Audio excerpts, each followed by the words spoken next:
des pires crimes est probablement celui d'abuser de la crédulité ou de la bonne foi des gens vulnérables. Des enquêtes sérieuses effectuées aux États-Unis auprès de ces pseudo-guérisseurs et showman religieux ont démontré que la plupart d'entre eux étaient des charlatans qui étaient motivés uniquement par l'appât du gain. Il y a aussi en ce domaine toute une catégorie de gens qui sont vraiment sincères, mais qui sont victimes d'une mauvaise théologie ou tout simplement qui souffrent de certains dérèglements psychologiques. Mais cela ne veut pas dire que Dieu ne guérit pas aujourd'hui.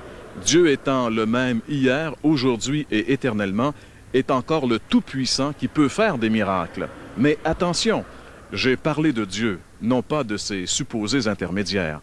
Dieu guérit encore aujourd'hui quand il lui plaît et qui il lui plaît, et il est assez grand pour le faire tout seul. Jésus a d'ailleurs mis en garde ses auditeurs contre ces filous qui s'identifieraient à lui. Dans l'Évangile de Matthieu, chapitre 7, les versets 22 et 23, nous pouvons lire ceci.